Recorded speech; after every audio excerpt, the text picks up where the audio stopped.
I'm going to tell you the easy way to start making educational videos. There are 3 main rules, and I've got 3 ideas of ways that you can just make a start making educational videos. I sent out this tweet because there's lots of people that are going to be just making a start on making educational videos and aren't going to have necessarily much of an idea of what to do. I got some pretty interesting replies, and the first one was from Alon, who said this: before you even think about how you're going to make the video or what the content's going to be, you have to think about what's the purpose and what's the audience, which is a really important point. And actually, if there's some content out there that already satisfies the purpose and the audience for you, then do you need to be making that video? We don't necessarily need a new explainer video of a cool bit of information about your subject, but what we do need is your take on it, your explanation of it. So I need you to think about your own unique selling point. Why should people watch your video on a topic? And that's similar to what Lewis said in response to my tweet, which was that you need to find your own style. We've got enough explanations of key parts of our syllabuses, but what we don't have is your unique explanation. So I suggest you start with that. Get your ideas flowing and start with the thing that you think you explain better than anybody else. So here are my 3 rules for when you're making an educational video. The first is don't start with a blank page. We do not need another visualizer video with you starting with a blank page and taking ages to write the title. Start by actually having information on the page already and add to it.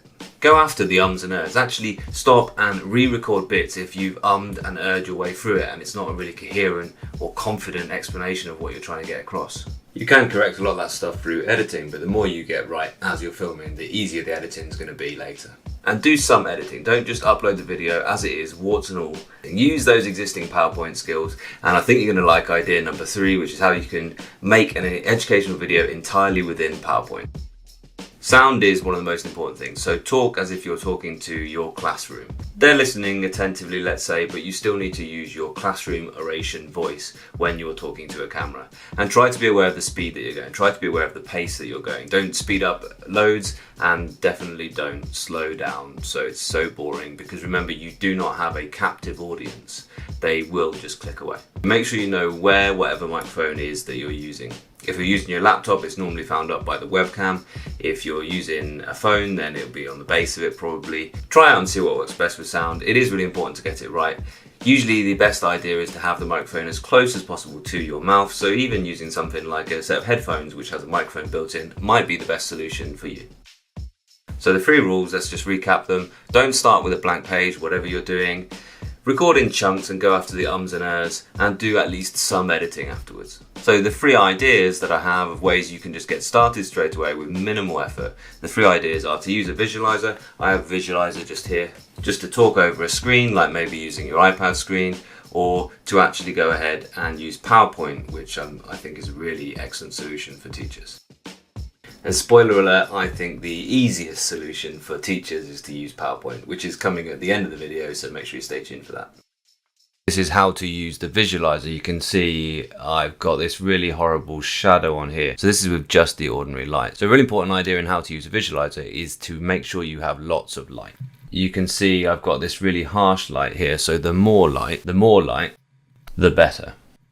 So it might look okay while you're doing it, but if you film with a visualizer with not enough light, it will look really poor when you actually export that video. The easiest way to make sure you do have enough light is to work by a large window so you have plenty of diffuse natural light. The visualizer is a camera like any other camera, and if there's not enough light, it has to apply gain, and then you get noise, and noisy images don't look as good. You want to kind of avoid those kind of harsh shadows on your visualizer. So use things like props or images that you can actually print out to make it a bit more visually appealing. One of the best examples of using this kind of top-down shot for educational videos, I think, is A-Level Physics Online. And Lewis uses Lego, for example, to represent different atomic particles. Like this would be a deuterium particle. And that's where my Lego gorilla comes from my logo. He even goes as far as to use a recognisable set of pens that students know when they're seeing this kind of look, they are seeing Lewis's videos, they're seeing Physics Online videos, and it gives it a really consistent look. But it is really important to avoid the blank page and avoid us spending ages watching you write stuff out.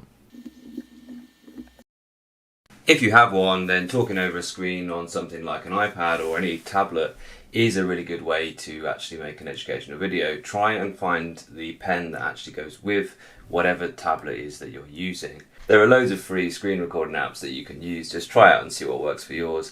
Probably the best one that you have to pay a little money for is Explain Everything. Primrose Kitten has used this extensively and has made a massive success, mostly, and certainly initially, of just using Explain Everything on her iPad to do explainer videos. Same rules apply. Don't start with a blank screen. Use those PowerPoint skills to make it visually appealing, to make it your own style, to make it your own video. Don't just explain over a blank screen as you talk at your normal pace as you think through whatever it is you're trying to explain. So I've recorded this entire section just within PowerPoint. This is how to make a video entirely within PowerPoint, and this will be the easiest way for a teacher to make an educational video. All you have to do is to record the PowerPoint slideshow just as you would in the classroom. So you use the slideshow, record slideshow option there.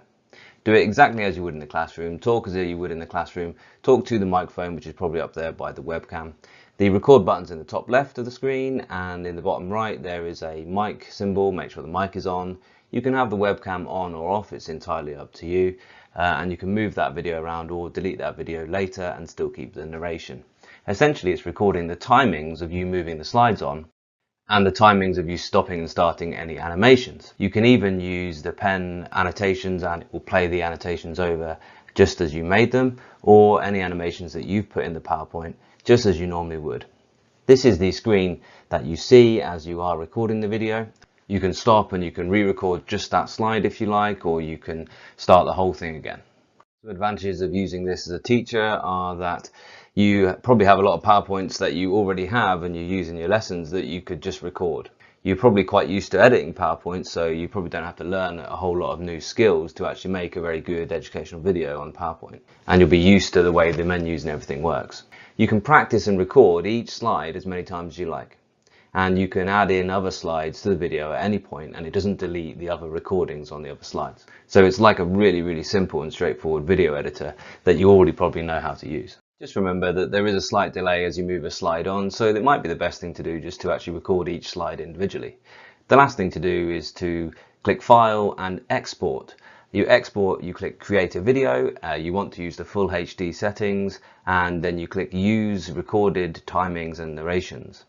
You can even preview the whole thing, and you can go back and make any changes if you weren't happy with your explanation. It will then save it as a video to your hard drive that you can upload to wherever you're sharing your videos.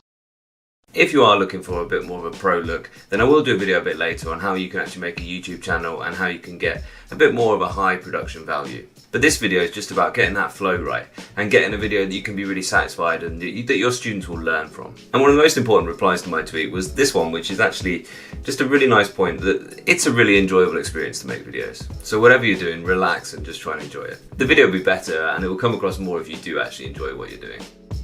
There will be technical issues in making even the simplest educational video, but try to persevere and try to learn from it, and most importantly, try to enjoy it. You will have different issues to other people making videos, and you will find solutions just by keeping working on it and keeping trying to improve. If you do get the bug like I did, and you want to go on and make your own YouTube channel or improve the way you do it, then I'll make some follow-up videos to this with a bit more expert kind of solutions that you might want to try out. Thanks very much for watching. And if you want to get started straight away, here's what Lewis has put out, and Primrose has done a video also on how to teach on YouTube. And remember, it doesn't have to be perfect, these videos. It's just actually really nice for your kids to hear the voice of their own teacher. Kids do like hearing the voice of their own teacher, and they will be nice for you. And just have a look at these comments about how much teachers have enjoyed making videos and how much they've learned from it as well. Thanks so much for watching.